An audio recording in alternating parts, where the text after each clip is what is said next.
Hello friends, સ્વાગત છે તમારું ફરી એકવાર આપણી ગુજરાત પોલીસ ભરતી 2024ની મોક ટેસ્ટમાં. આપણે વાત છેલ્લા બે વિડીયોમાં કરી રહ્યા છીએ ગુજરાતનો ઇતિહાસ એટલે કે ગુજરાતના હિસ્ટ્રીની. તો ચલો આપણે ફટાફટ જોઈશું. આમાં પણ 20 થી 25 જેટલા જે વિધાનવાળા ક્વેશ્ચનો છે એની ચર્ચા.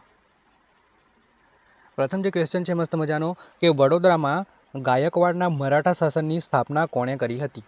આપણા વડોદરામાં આપણે ખ્યાલ છે કે ગાયકવાડોનું શાસન હતું, પણ એમની સ્થાપના કોણે કરી હતી? ઓકે, તો યાદ રાખો option A Pilaji Rao. Option A જે છે તમારો રાઈટ આન્સર થઈ જશે કે પિલાજી રાવ જે હતા એમણે વડોદરામાં ગાયકવાડના મરાઠા શાસનની સ્થાપના કરી હતી. ચલો, ઈસવીસન 1920થી લઈને ઈસવીસન 1950માં વિસનગરના વસાવનાર રાજા કોણ હતા? ઓકે, 1920થી લઈને 1950 સુધીમાં વિસનગર વસાવનાર રાજા કોણ હતા? તો યાદ રાખો option D Visaldev Chauhan. Option D જે છે તમારો રાઈટ આન્સર થઈ જશે કે વિસળદેવ ચૌહાણ જે હતા ઈસવીસન 20થી લઈને 50માં વિસનગર વસાવનાર રાજા હતા. ડન છે. ચલો, આગળનો ક્વેશ્ચન છે કે ચામુંડા માતાનું સુપ્રસિદ્ધ મંદિર ચોટીલા કયા જિલ્લામાં આવેલું છે? આ તો બધાને ખબર છે કે ચોટીલા જે છે ક્યાં આવેલું છે? તો ચોટીલા આવેલું છે આપણા સુરેન્દ્રનગર ખાતે. ઓકે, ભાવનગરની વાત કરીએ તો ભાવનગરમાં શેત્રુંજય પર્વત પર કોનું શેત્રુંજય પર્વત જે છે એમાં બૌદ્ધ ધર્મ કે જૈન ધર્મ કોના તીર્થસ્થાનો આવેલા છે તમારે કોમેન્ટ કરીને જણાવવાનું રહેશે. ડન છે. ચલો, આગળનો ક્વેશ્ચન છે કે મહાગુજરાતના પ્રણેતા ઇન્દુલાલ યાજ્ઞિકનું જન્મ સ્થળ જણાવો. ઓકે, આમાં તમને બે ક્વેશ્ચન જાણવા મળશે કે મહાગુજરાતના કોઈ પ્રણેતા હોય તો એ છે ઇન્દુલાલ યાજ્ઞિક, અને એમનું જન્મ સ્થળ તમારે જણાવવાનું છે. તો રાઈટ આન્સર થઈ જશે option B Nadiad. Option B જે છે તમારો રાઈટ આન્સર થઈ જશે કે નડિયાદ જે છે ઇન્દુલાલ યાજ્ઞિકનું જન્મ સ્થળ છે. ડન. ચલો, આગળનો ક્વેશ્ચન છે કે ગુજરાતમાં વાઘેલા વંશની રાજધાની કઈ હતી? IMP question. આપણા ગુજરાતમાં વાઘેલા વંશની રાજધાની કઈ હતી? તો રાઈટ આન્સર થઈ જશે option B Dholka. Option B છે તમારો રાઈટ આન્સર થઈ જશે કે ગુજરાતમાં વાઘેલા વંશ જે હતો એમની કોઈ રાજધાની હતી તો એ હતી ધોળકા. ડન છે. ચલો, આગળનો ક્વેશ્ચન છે કે મિનળ દેવી દ્વારા બનાવવામાં આવેલું ધોળકા ખાતે મલાવ તળાવ આજે પણ કયા નામથી ઓળખાય છે? આ તો 3 સ્ટારવાળો ક્વેશ્ચન છે, એક્ઝામમાં ઘણી વખત પૂછાઈ ગયેલો ક્વેશ્ચન છે અને બધાને આવડતો ક્વેશ્ચન છે કે જે મલાવ તળાવ જે છે એ કયા નામથી ઓળખાય છે? તો એ છે ન્યાય સરોવર તરીકે ઓળખાય છે. ઓપ્શન સી તમારો રાઈટ આન્સર થઈ જશે. ડન છે. ચલો, આગળનો ક્વેશ્ચન છે કે IIM અમદાવાદના આર્કિટેક્ટ કોણ હતા? તો આ પણ તમને આવડતો હોવો જોઈએ ક્વેશ્ચન, પૂછાઈ ગયેલો ક્વેશ્ચન છે કે IIM અમદાવાદના આર્કિટેક્ટ જે છે એ કોણ હતા? તો એ હતા option A Louis Kahn. Option A જે છે તમારો રાઈટ આન્સર થઈ જશે. ડન. ચલો, આગળનો ક્વેશ્ચન છે કે દાદા હરીની વાવ ક્યાં આવેલી છે? ઓકે, આ બધા ક્વેશ્ચનો આઈ થિંક ભૂતકાળની એક્ઝામમાં પૂછાઈ ગયા છે. ઓકે, તો દાદા હરીની વાવ જે છે એ આવેલી છે આપણા અમદાવાદ ખાતે. ઓપ્શન સી તમારો રાઈટ આન્સર થઈ જશે અમદાવાદ. ડન. ચલો, આગળનો ક્વેશ્ચન છે કે વલ્લભીનો રાજધર્મ કયો હતો? ઓકે, વલ્લભી જે હતા એમનો રાજધર્મ કયો હતો? તો યાદ રાખો ઓપ્શન સી તમારો રાઈટ આન્સર થઈ જશે કે વલ્લભી જે હતા એમનો રાજધર્મ હતો વૈષ્ણવવાદ. ઓપ્શન સી તમારો અહીં રાઈટ આન્સર થઈ જશે. ડન છે. ચલો, આગળનો ક્વેશ્ચન છે કે પ્રજામંડળની રચના સૌપ્રથમ ક્યાં કરાઈ હતી? સ્ટારવાળો ક્વેશ્ચન આઈએમપી કે પ્રજામંડળ જે છે એ પ્રજામંડળની રચના સૌપ્રથમ ક્યાં કરાઈ હતી? ઓકે, આખા જે ચાર ઓપ્શન છે આપણા બધા સૌરાષ્ટ્રના છે. તો પ્રજામંડળની વાત કરીએ તો પ્રજામંડળની સૌપ્રથમ રચના અથવા તો સૌપ્રથમ રચના ક્યાં થઈ હતી? તો એ થઈ હતી આપણા ભાવનગર ખાતે. ઓપ્શન સી તમારો રાઈટ આન્સર થઈ જશે. ડન છે.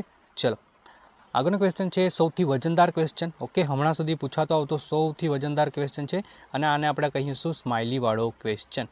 ઓકે, કે દાહોદમાં જન્મેલા મોગલ બાદશાહનું નામ જણાવો. આખા ગામને આવડે છે ઔરંગઝેબ. ઓપ્શન બી તમારો રાઈટ આન્સર થઈ જશે.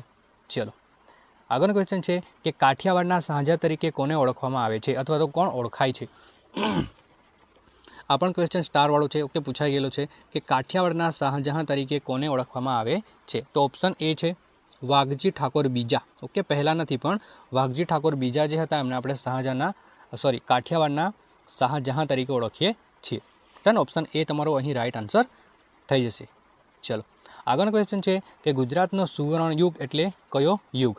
ઓકે, આ પણ સ્ટારવાળો ક્વેશ્ચન છે. આઈ થિંક આ ક્વેશ્ચનને આપણે 5 સ્ટાર આપીશું કારણ કે મોસ્ટ આઈએમપી ક્વેશ્ચન છે કે ગુજરાતનો સુવર્ણ યુગ જો કોઈ હોય તો એ છે સોલંકી યુગ. ઓકે, ઓપ્શન ડી તમારો રાઈટ આન્સર થઈ જશે. સોલંકી યુગ એટલે આપણાને એકમાત્ર રાજા જે સોલંકી યુગના પરણેતા સૌથી બળવાન જે રાજા છે, ઓકે, એ સિદ્ધરાજ જયસિંહ યાદ આવે આપણાને. ઓકે, હવે ગુજરાતની વાત કરીએ તો ગુજરાતનો સુવર્ણ યુગ સોલંકી યુગ છે. તો તમારે જણાવવાનું છે કે ભારતનો જે સુવર્ણ યુગ છે એ કયો યુગ છે. ઓકે, ભારતનો સુવર્ણ યુગ કયો છે? તો આઈ થિંક ગુપ્ત યુગ આવે. કોમેન્ટ કરી શકો છો તમે. ચલો, ભાવનગર દરબાર સેવિંગ બેંકની સ્થાપના કોણે કરી હતી? ઓકે, ભાવનગર દરબાર સેવિંગ બેંકની સ્થાપના કોણે કરી હતી? મોસ્ટ એમપી ક્વેશ્ચન છે. તો રાઈટ આન્સર થઈ જશે ઓપ્શન ડી, ભાવસિંહજી બીજા. ઓપ્શન ડી તમારો રાઈટ આન્સર થઈ જશે કે ભાવનગર દરબાર સેવિંગ બેંકની સ્થાપના ભાવસિંહજી બીજાએ કરી હતી. ડન છે. ચલો, આગળનો ક્વેશ્ચન છે કે ડાંગની દીદીના નામથી કોણ જાણીતું છે? આ પણ પૂછાઈ ગયેલો ક્વેશ્ચન છે, સ્ટારવાળો ક્વેશ્ચન છે કે ડાંગના દીદી એટલે Purnimaben Pakvasa. Option C right answer થઈ જશે. પૂર્ણિમાબેન પકવાસા જે છે એ ડાંગના દીદી તરીકે ઓળખાય છે. ડન. ચલો, કણકોથ કિલ્લાનું સૂર્ય મંદિર કોના સમયમાં બાંધવામાં આવ્યું હતું? કણકોથ કિલ્લાનું સૂર્ય મંદિર જે છે એ કોના સમયમાં બાંધવામાં આવ્યું હતું? તો એ છે આપણા ઓપ્શન એ, વાઘેલા વંશ. ઓપ્શન એ તમારો રાઈટ આન્સર થઈ જશે કે વાઘેલા વંશનો જે સમયગાળો હતો એ સમયમાં કણકોથના કિલ્લાનું સૂર્ય મંદિર બાંધવામાં આવ્યું હતું. ડન. ચલો, આગળનો ક્વેશ્ચન છે કે ભાતીજી મહારાજનું સુપ્રસિદ્ધ ધામ ફાગવેલ કયા જિલ્લામાં આવેલું છે? તો ખ્યાલ છે બધાને, ફાગવેલ જે છે ખેડામાં આવેલું છે. ઓપ્શન એ તમારો રાઈટ આન્સર થઈ જશે. ડન. ચલો, નવજીવન સામાજિક કોણે શરૂ કર્યું હતું? નવજીવન સામાજિક જે છે એ કોણે શરૂ કર્યું હતું? તો સ્ટારવાળો ક્વેશ્ચન થઈ જશે. નવજીવન સામાયિક જે છે એ ઇન્દુલાલ યાજ્ઞિકે શરૂ કર્યું હતું. ડન. ઓપ્શન ડી તમારો રાઈટ આન્સર થઈ જશે.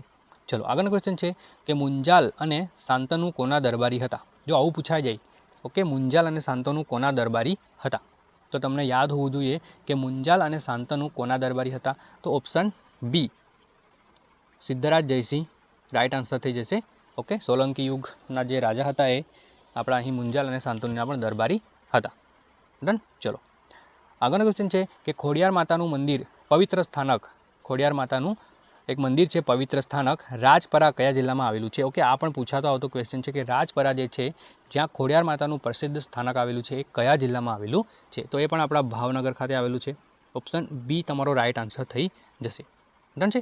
ચલો, જો આપણા વિડીયો ગમતા હોય તો ચેનલ પર પહેલીવાર આવ્યો એમને સબસ્ક્રાઈબ કરીને જવાની થાય છે ચેનલ, કારણ કે આપણી ચેનલ પર એટલી બધી મોક ટેસ્ટ છે કે જો તમે નહીં જોઈ હોય તો જોઈ લેવી. ઓકે, અને આવનારો જે આપણો વિડીયો હશે એ વિડીયોમાં આપણે થોડુંક એક્સ્ટ્રા લઈને આવવાના છે. જેવી રીતના આપણે હમણાં વાત કરી ગયા ભાવનગર જિલ્લાની, તો ભાવનગર જિલ્લામાં રાજપરા આવેલું છે તો ખ્યાલ છે, પણ જોડે જોડે ભાવનગર જિલ્લામાં બીજા 5 એવા આઈએમપી ક્વેશ્ચન હું તમને અટેચ કરીને બતાવીશ જે તમને એટલીસ્ટ યાદ હોય તો તમારો રિવિઝન થઈ જાય, અને જે પહેલીવાર વિડીયો જોતા હોય તો એમને કંઈક નવું જાણવાનું મળે. ઓકે, જેવી રીતના આપણે ભાવનગરની વાત કરીએ તો ભાવનગરમાં હાથબ આવેલું છે. ઓકે, એવી રીતના ઘણી બધી વસ્તુ હું અટેચ કરી લઈશ જે તમને યાદ ઇઝીલી રહી જાય. ચલો, આગળનો ક્વેશ્ચન છે કે નીચેના પૈકી કયા રજવાડામાં શ્યામજી કૃષ્ણ વર્માએ સેવા આપી ન હતી? ઓકે, ધ્યાનથી વાંચો, ન હતી, કે શ્યામજી કૃષ્ણ વર્મા જે હતા એમણે નીચેનામાંથી કયું એવું રજવાડું હતું જ્યાં સેવા આપી ન હતી? તો એ છે કચ્છ. ઓકે, એમનો જન્મ પણ આઈ થિંક કચ્છમાં થયો હતો. કોનો? તો શ્યામજી કૃષ્ણ વર્માનો, અને એમણે ત્યાં જ સેવા નહોતી આપી.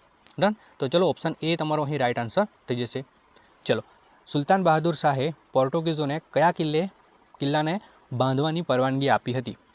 પોર્ટુગીઝોને સુલતાન બહાદુર જે હતા એમણે પોર્ટુગીઝોને ક્યાં કિલ્લો બાંધવાની પરવાનગી આપી હતી? તો દીવમાં. ઓપ્શન સી તમારો રાઈટ આન્સર થઈ જશે. ડન. ચલો, આગળનો ક્વેશ્ચન છે કે સરદાર વલ્લભભાઈ પટેલ દ્વારા આદરેલ બારડોલી સત્યાગ્રહ કયા વર્ષે કરવામાં આવ્યો હતો? ઓકે, કે સરદાર વલ્લભભાઈ પટેલ દ્વારા જે બારડોલી સત્યાગ્રહ કરવામાં આવ્યો એ કયા વર્ષે કરવામાં આવ્યો હતો? તો 1928 બધાને ખ્યાલ છે, અને આ સત્યાગ્રહથી એમને સરદાર નામનું જે બિરુદ હતું એ મળ્યું હતું. ઓકે, અને કોણે આપ્યું હતું? તો ભીખી બહેન નામની એક બહેન હતા એમણે આપ્યું હતું. ડન છે. ચલો, આગળનો ક્વેશ્ચન છે કે સિદ્ધપુર ખાતે આવેલો રુદ્ર મહાલયનો નાશ કોના દ્વારા કરાયો હતો? સ્ટારવાળો ક્વેશ્ચન, પૂછાતો આવતો ક્વેશ્ચન કે સિદ્ધપુર ખાતે આવેલું રુદ્ર મહાલયનો નાશ કોના દ્વારા કરવામાં આવ્યું હતું? રુદ્ર મહાલય શિવાલય એટલે આપણું ભારતનું પ્રથમ બહુમાળી ઇમારત પણ એમને આપણે ઓળખીએ છીએ. તો એમની વાત કરીએ option B Alauddin Khilji. Option B જે છે એ રાઈટ આન્સર થઈ જશે કે અલાઉદ્દીન ખિલજી દ્વારા રુદ્ર મહાલયનો નાશ થયો હતો. ઓકે, ચલો, ભરૂચનું પ્રાચીન નામ શું હતું? તો ભૃગુ કચ્છ ભરૂચનું પ્રાચીન નામ બધાને આવડતો ક્વેશ્ચન છે. ડન. ચલો આગળનો ક્વેશ્ચન છે કે નીચેનામાંથી કયું કારણ ખેડા સત્યાગ્રહ માટે જવાબદાર હતું? ખેડા સત્યાગ્રહ જે થયો હતો એના માટે નીચેનામાંથી કયું કારણ જવાબદાર હતું? તો રાઈટ આન્સર થઈ જશે તમારો ઓપ્શન બી, અતિવૃષ્ટિ છતાં મહેસૂલ ઉઘરાવવું. ઓકે, જે તે સમયે ત્યાં અતિવૃષ્ટિ થઈ હશે તો પણ ત્યાંના જે પણ અંગ્રેજી કાર્યકર્તા હતા એ ત્યારે મહેસૂલ ઉઘરાવતા હતા, એના લીધે ખેડા સત્યાગ્રહ કરવામાં આવ્યો હતો. ડન છે. ચલો તો thank you for watching friends. મળીએ છીએ આપણે બીજા મોસ્ટ આઈએમપી આવનારો એવો વિડીયો બનશે જે તમને આના કરતાં પણ વધારે મજા આવશે વિડીયોમાં. ઓકે, તો ચલો ફટાફટ આપણે થોડુંક ફેક્ટ આપણે લઈને આવીએ છીએ, એના પર નજર મારી લઈએ કે ભારતના મુખ્ય ડેમ અને તેના નદી પ્રોજેક્ટ આપેલા છે. તો ઇક્કુડી પ્રોજેક્ટ જે છે એ પેરિયાર નદી કેરળમાં આવેલું છે. ઉકાઈ પ્રોજેક્ટ જે તાપી નદી ગુજરાતમાં આવેલું છે. કાકરાપાર પ્રોજેક્ટ જે તાપી નદી ગુજરાતમાં આવેલું છે. પછી કોલડમ પ્રોજેક્ટ જે સતલજ નદી હિમાચલ પ્રદેશમાં આવેલું છે. ગંગાસાગર પ્રોજેક્ટ ચંબલ નદી મધ્યપ્રદેશમાં પૂછાય એવો ક્વેશ્ચન છે આ. ઓકે, સોરી ક્વેશ્ચન નથી પણ એવો ટોપિક છે જે તમારે યાદ રાખવો. પછી જવાહર સાગર પ્રોજેક્ટ જે ચંબલ નદી રાજસ્થાન આવેલું છે. પછી જાયકવાડ પ્રોજેક્ટ ગોદાવરી નદી મહારાષ્ટ્રમાં આવેલું છે. ટેહરી ડેમ પ્રોજેક્ટ ભાગીરથી નદી ઉત્તરાખંડ પૂછાઈ ગયેલો ક્વેશ્ચન છે. તેલૈયા પ્રોજેક્ટ જે બરકરા નદી ઝારખંડમાં આવેલું છે. અને તુલબુલ પ્રોજેક્ટ જે ઝેલમ નદી જમ્મુ અને કાશ્મીરમાં આવેલું છે. ડન છે. તો મળીએ છીએ આપણે બીજા મોસ્ટ આઈએમપી ક્વેશ્ચન લઈને. ત્યાં સુધી જય હિન્દ, જય ભારત.